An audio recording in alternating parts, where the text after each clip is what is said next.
Praise the lord. దేవునికే మహిమ కలుగునుగాక. ఈరోజు దేవుని వాగ్దానము కీర్తనలు 90వ అధ్యాయము 15వ వచనం. నీవు మమ్మును శ్రమపరిచిన దినముల కొలది, మేము కీడును అనుభవించిన ఏండ్ల కొలది మమ్మును సంతోషపరచుము. దేవుడు ఈరోజు నీతో సెలవిస్తున్న మాట, నీవు ఎన్ని సంవత్సరాలైతే కీడును అనుభవించావో, కీడు లాంటి పరిస్థితుల గుండా నడిపించబడ్డావో, అలాగే ఎన్ని దినములు, ఎన్ని సంవత్సరాలు శ్రమలను అనుభవించావో, వాటికి మించినటువంటి ఆనందాన్ని, సంతోషాన్ని, ఆశీర్వాదాలను దేవుడు నీకు అనుగ్రహించబోతున్నాడు. హల్లెలూయా. నువ్వు ఎంతకాలం నుంచి శ్రమలు అనుభవిస్తున్నావు, ఎన్ని ఏండ్ల నుంచి కీడును అనుభవిస్తున్నావు, ఎన్ని సంవత్సరాల నుంచి అవమాన భారాన్ని మోస్తున్నావు, ఎన్ని సంవత్సరాల నుంచి కరువు లేమితో బాధపడుతూ ఉన్నావు, ఎన్ని సంవత్సరాల నుంచి, ఎన్ని దినముల నుంచి అప్పుల భారముతో నువ్వు మూలుగుతూ ఉన్నావు, ఎన్ని సంవత్సరాలు, ఎన్ని ఏండ్ల కొలది నీవు ఇబ్బందుల గుండా నడిపించబడుతున్నావో, కన్నీటితో నడిపించబడుతున్నావో, ఆ దినముల కంటే, ఆ ఏండ్ల కంటే, నీవు అనుభవించినటువంటి బాధలన్నింటికంటే అత్యధికమైన సంతోషాన్ని, అత్యధికమైన విజయాన్ని, అత్యధికమైన ఆశీర్వాదాలను దేవుడు నీకు అనుగ్రహించాలని ఇష్టపడుతూ మాట్లాడుతున్నారు. ఇక్కడ మోషే భక్తుడు ఈ మాట రాస్తూ ఉన్నాడు. మోషే చేస్తున్నటువంటి ప్రార్థనలో ఒక అంశమై ఉన్నది. దేవా, నీవు మమ్ములను శ్రమ పెట్టావు కొంతకాలము, మేము కీడును అనుభవించేటట్టుగా అనుమతించావు కదా. అయితే మేము ఎన్ని దినాలైతే శ్రమలను పొందామో, ఎన్ని సంవత్సరాల నుంచి అయితే కీడు పరిస్థితుల గుండా మేము ప్రయాణం చేశామో, వాటన్నింటికంటే ఎక్కువగా మమ్మల్ని సంతోషపరచు, వాటిని మర్చిపోయేటంత సంతోషము మాకు దయచేయి అని ప్రార్థన చేస్తున్నాడు. బహుశా మీరు కూడా ఇటువంటి దేవుని మాట కొరకు ఎదురు చూస్తున్నారేమో. ఎంతకాలము మాకు ఈ కీడుకరమైన పరిస్థితులు, ఎంతకాలము మాకు శ్రమలు, ఎంతకాలము మాకు ఇబ్బందులు, ఇంకా ఎప్పుడు మాకు విడుదల అనేటువంటి ఆలోచనలు మీకు వస్తూ దేవుని సన్నిధిలో మూలుగుతూ మీరు కూడా ఉన్నట్లయితే, దేవుడు మీతో మాట్లాడుతున్న మాట, మీరు ఎన్ని దినాలు శ్రమలను అనుభవించారో, ఎన్ని సంవత్సరాలు కీడుకరమైన పరిస్థితులను అనుభవించారు, ఎన్ని సంవత్సరాలు దేవుడు మిమ్మల్ని పరీక్షించడం ద్వారా ఇబ్బందుల గుండా నడిపించబడ్డారు, ఎంత కాలము మీరు శోధించబడ్డారో, మీరు శోధించబడిన దానికంటే, శ్రమ నొందిన దానికంటే, అనుభవించిన దానికంటే అత్యధికంగా దేవుడు మిమ్మల్ని ఆశీర్వదించబోతున్నాడు. మీరు ఏడ్చిన దానికంటే ఎక్కువగా నవ్వబోతూ ఉన్నారు. మీరు దుఃఖపడిన దానికంటే రెట్టింపుగా దేవుడు మీకు సంతోషాన్ని కలుగచేయబోతున్నాడు. నిజమే, మోషే 40 సంవత్సరాలు అరణ్య యాత్ర చేశాడు ఒంటరిగా. ఐగుప్తు నుంచి పారిపోయి వచ్చి మిద్యాను దేశంలో తన కుటుంబంతో పాటు అన్ని కలిగి ఉండి కూడా ఏమీ లేనివాడిగా గొర్రెలు కాసుకుంటూ ఉన్నప్పుడు 40 సంవత్సరాలు ఆ వేదనను, దుఃఖాన్ని భరించాడు. అది అతనికి కీడుగా అనిపించింది. ఎన్నో రకాలైన శ్రమలను అనుభవించాడు. అయితే 40 సంవత్సరాల తర్వాత దేవుడు అద్భుతముగా అతన్ని దర్శించినప్పుడు 40 సంవత్సరాల అతని దుఃఖము, వేదన, కన్నీరు అన్నీ కూడా ఒక్కసారిగా తొలగిపోయాయి.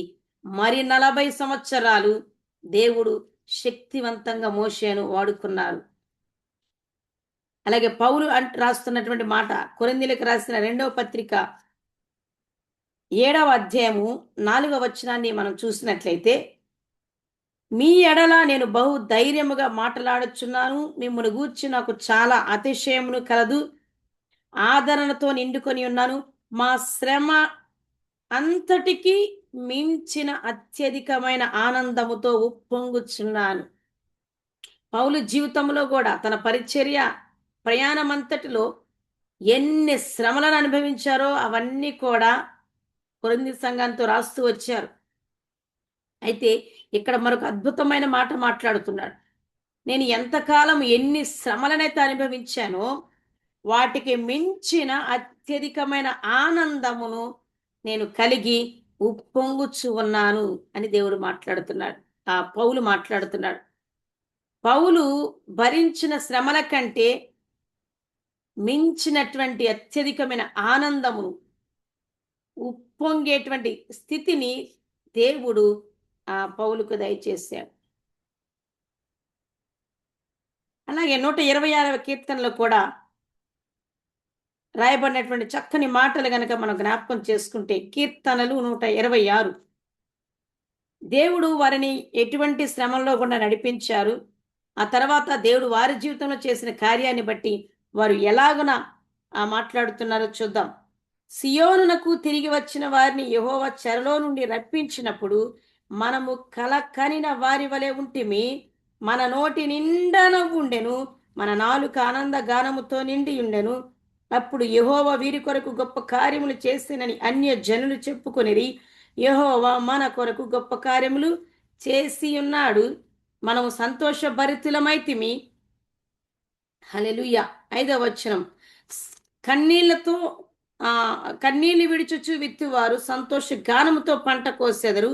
పిడికెడి విత్తనములు చేత పట్టుకొని ఏడ్చుచు పోవు విత్తువాడు సంతోష గానము చేయొచ్చు పనులు మోసుకొని వచ్చును. ఇశ్రాయేలీలు 70 సంవత్సరాలు చెరలో నుండి విడుదల పొందుకున్నాక సడన్గా వారికి మూవ్ జరిగిన తర్వాత, సడన్గా సియోనుకు షిఫ్ట్ అయిన తర్వాత వారు మాట్లాడుతున్న మాటలు, దేవుడు మమ్మల్ని 70 సంవత్సరాలు శ్రమల పాలు చేసినా మమ్మల్ని మన ఓటి నిండా నవ్వు కలిగేటట్టుగా, మా హృదయం అంతా ఆనందముతో ఉప్పొంగేటట్టుగా, అన్య జనుల సైతము మా ఎడల దేవుడు చేసిన కార్యాలను బట్టి చెప్పుకునే రీతిగా మా జీవితంలో ఆయన గొప్ప కార్యాలు చేశారు. అవి మేము కల కనినట్టుగా మాకు అనిపిస్తున్నాయి. మేము ఆనందభరితులమవుతున్నాము. ఒకప్పుడు కన్నీటిని విత్తాము, దుఃఖపడ్డాము, వేదన చెందాము మేమున్న చెరను బట్టి. ఇంకా మా పరిస్థితి మారుతుందో లేదో అని కూడా మేము బాధపడ్డాము. అయితే మా దేవుడు మమ్మల్ని శ్రమ పరిచిన ఏండ్ల కొలది అత్యధికమైన ఆనందమును చేశారు. ఇది మాకు కలకరినట్లుగా ఉన్నది. అనేకులు మా జీవితంలో జరిగిన కార్యాలను చెప్పుకునేటట్టుగా ఉన్నాయి అని ఇశ్రాయేలీయులు మాట్లాడుతున్న మాటలు. ఈ రోజున నీవు కూడా ఎన్ని ఏండ్లగా శ్రమలను అనుభవిస్తున్నావో, ఎన్ని దినాలుగా బాధలు భరుస్తున్నావో, అయితే వాటికి మించిన ఆనందాన్ని, నీ హృదయం ఉప్పొంగేటంతగా అత్యధికమైన ఆనందాన్ని, అత్యధికమైన విజయాన్ని, అత్యధికమైన సంతోషాన్ని దేవుడు నీకు చేయబోతున్నాడు.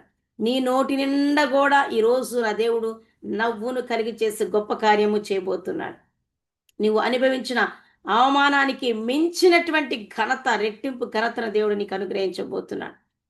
నువ్వు నిందించబడిన దానికి రెట్టింపుగా భాగానికి నేను కర్తగా దేవుడు చేసేబోతున్నాడు. నువ్వు అనుభవించిన శ్రమలన్నింటికీ మించిన ఆనందాన్ని దేవుడు నీకు దయచేయబోతున్నాడు. అది మన దేవుని యొక్క గొప్పతనము. ఆయన శ్రమపరచడానికి అనుమతిస్తాడు. అయితే ఆ శ్రమలను మరిచిపోయి వాటికి మించిన ఆనందముతో ఉప్పొంగేటువంటి కృపను, ఆ పరిస్థితులను, ఆ కార్యాలను కూడా మన జీవితంలో చేసి మన సంతోషభరితులుగా చేస్తారు. మీరు కూడా చెప్పబోతున్నారు, మేము కలగనినట్టుగా ఉంది మా జీవితంలో, ఈ శ్రమ దినాలు ముగించబడ్డాయి అని. శ్రమలకు మించిన ఆనందాన్ని మేము అనుభవిస్తున్నామని మీరు కూడా పౌలు వలె, ఒక మోషే వలె, ఇక్కడ ఇశ్రాయేలు వలె సాక్ష్యం చెప్పబోతున్నారు. దేవుని యొక్క కృప మీకు తోడే ఉండును గాక. God bless you.